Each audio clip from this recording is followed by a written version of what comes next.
kiss for you.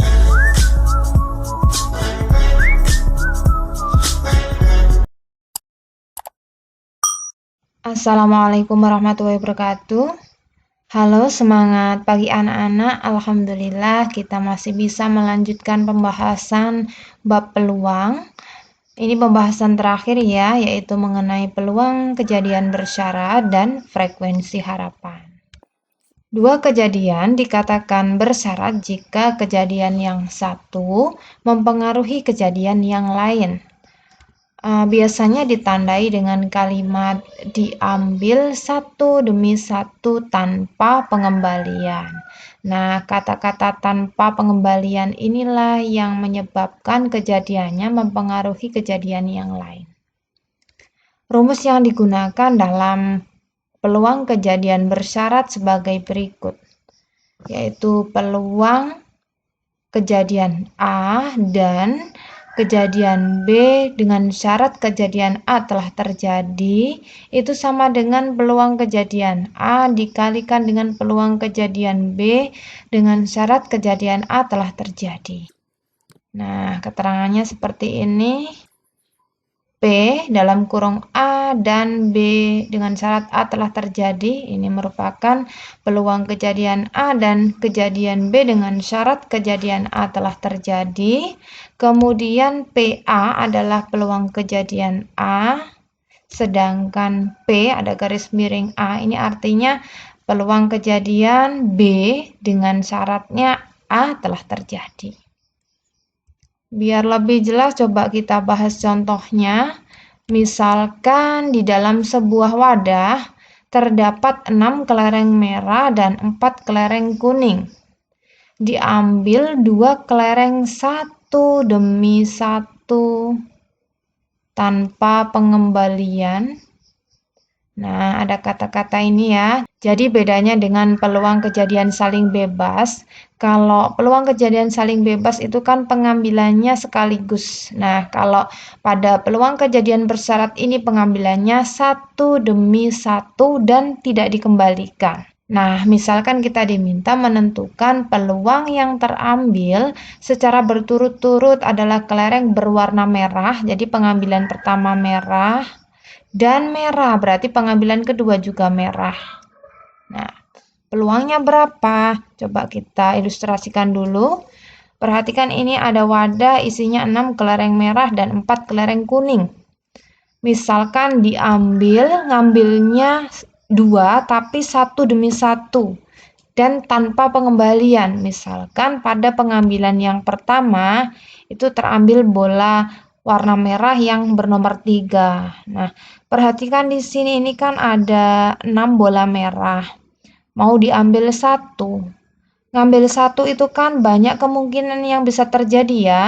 Bisa yang terambil bola nomor 3, bisa bola nomor 1, bisa bola nomor 5, dan seterusnya.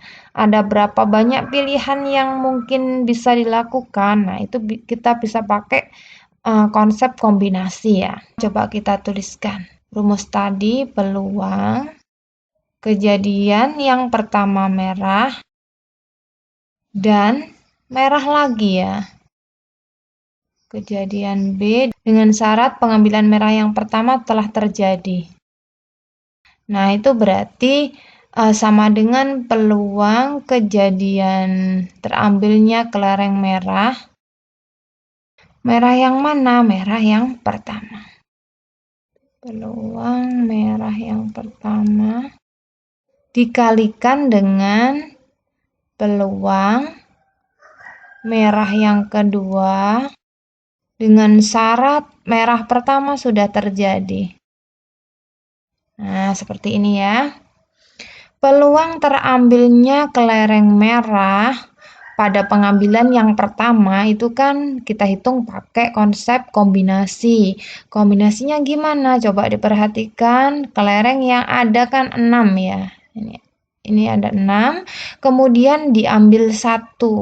Ada berapa banyak pilihan? Nah, berarti artinya 6 kombinasi 1.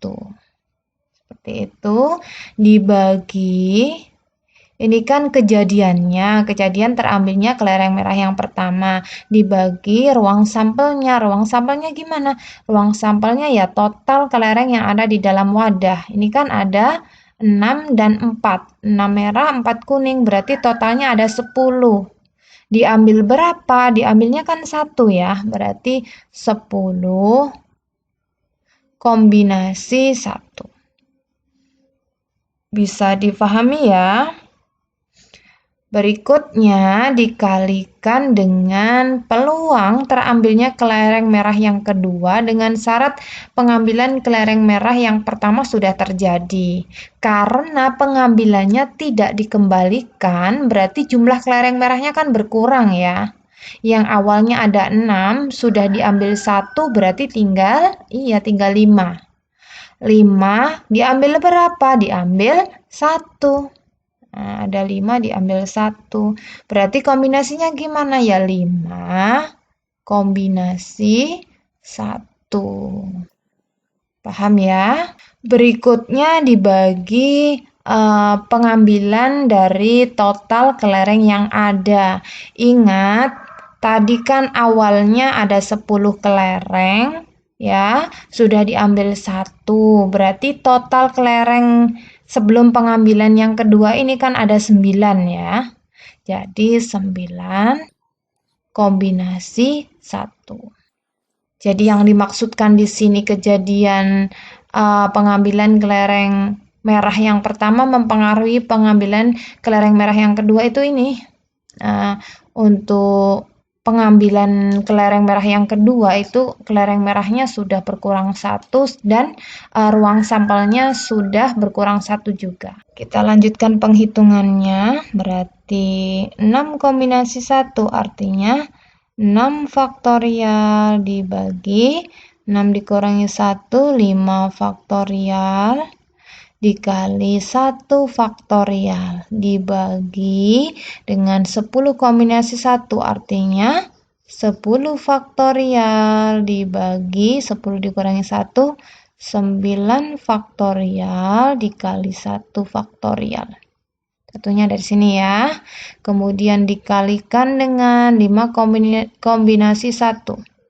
Kemudian dikalikan dengan 5 kombinasi 1, artinya 5 faktorial dibagi 5 dikurangi 1, 4 faktorial dikali ini 1 faktorial. Dibagi dengan 9 kombinasi 1, artinya 9 faktorial dibagi 9 dikurangi 1, 8 faktorial dikali ini 1 faktorial. Nah, tinggal kita uraikan saja. Jadinya 6 faktorial diuraikan menjadi 6 dikali 5 faktorial. Karena mau dicoret sama ini ya, 5 faktorial. Dibagi dengan 5 faktorial dikali 1 faktorial kan artinya 1 ya, dikali 1 dibagi yang bawah sekarang 10 faktorial jadinya 10 dikali 9 faktorial dibagi dengan ini 9 faktorial dikali 1 faktorial artinya kan 1 ya. 1 dikali, wah panjang sekali ini, lanjut untuk yang pengambilan kedua 5 faktorial artinya 5 dikali 4 faktorial dibagi dengan ini 4 faktorial dikali 1 faktorial artinya kan 1 ya. Dibagi dengan 9 faktorial kita uraikan menjadi 9 dikali 8 faktorial dibagi dengan 8 faktorial dikali 1 faktorial 1 ya. Nah, seperti ini. Sekarang kita coret 5 faktorial dengan 5 faktorial. Ini ada 9 faktorial dengan 9 faktorial. Kemudian 4 faktorial dengan 4 faktorial. 8 faktorial dengan 8 faktorial. Nah, sudah tinggal kita hitung.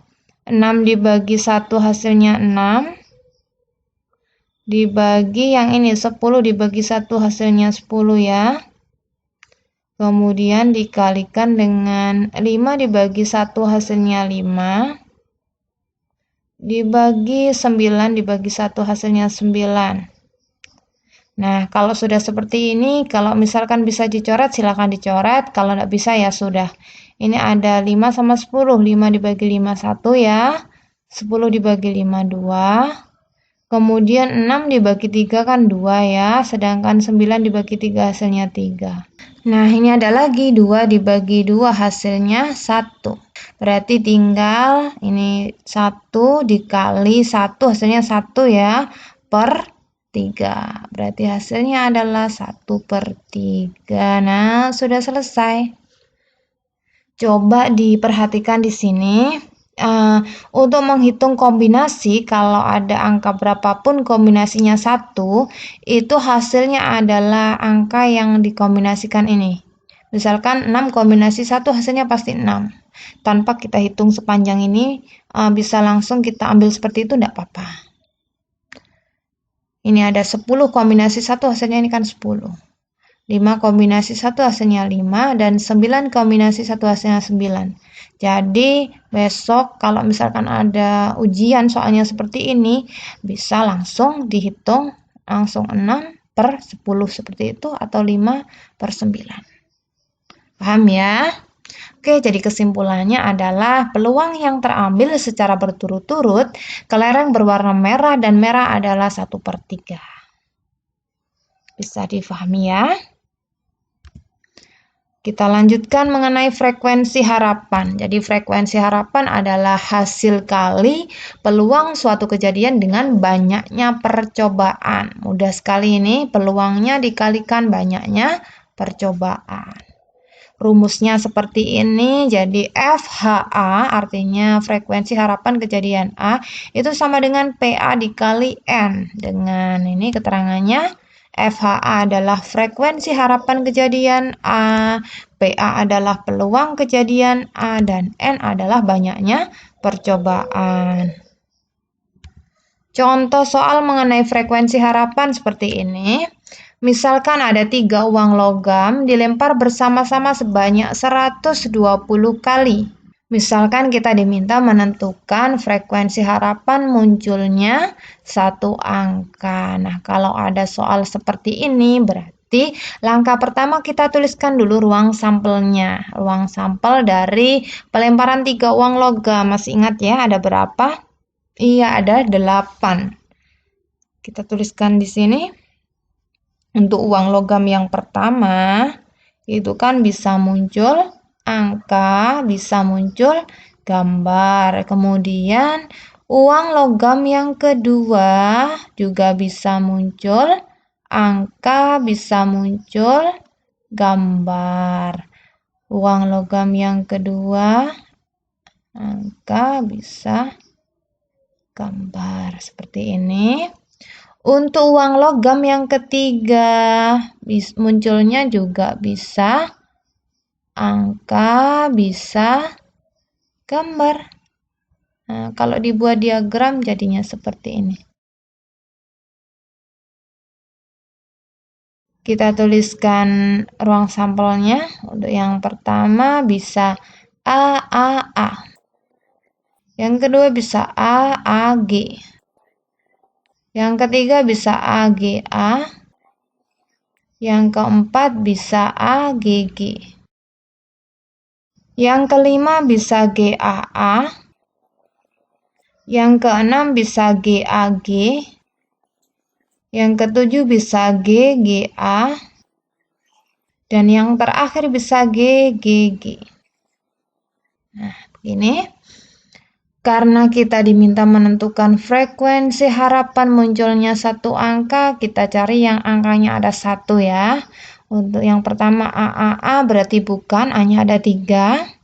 Kemudian ini A-nya ada 2. Berikutnya ini ada 2. Nah, ini ada 1 angkanya. Untuk yang bawahnya A-nya ada 2, berarti bukan. Berikutnya ini A-nya ada 1, berarti iya. Kemudian ini A-nya juga ada 1 ya, berarti iya. Dan yang terakhir tidak ada angkanya. Nah, dari sini dapat kita peroleh bahwa yang munculnya 1 angka ada 3 ini. Jadi frekuensi harapannya gini, kita tuliskan di sini. Frekuensi harapan munculnya 1 angka. Itu sama dengan peluang munculnya 1 angka dikalikan dengan banyaknya percobaan. Peluang munculnya 1 angka, nah ini kejadiannya ada 3 ya. Dibagi ruang sampelnya ada 1, 2, 3, 4, 5, 6, 7, 8. Ada 8. Berarti 3/8 dikali N adalah banyaknya percobaan. Nah ini N-nya ada 120. Dikali 120. Nah bisa kita sederhanakan ya. Kalau ini dibagi 2 hasilnya 4, dibagi 2 hasilnya 60, dibagi 2 hasilnya 2, dibagi 2 hasilnya 30. Nah, 30 dibagi 2 hasilnya 15. 15 dikali 3 hasilnya 45. Sudah ketemu. Jadi, frekuensi harapan munculnya 1 angka adalah 45. Mudah sekali ya.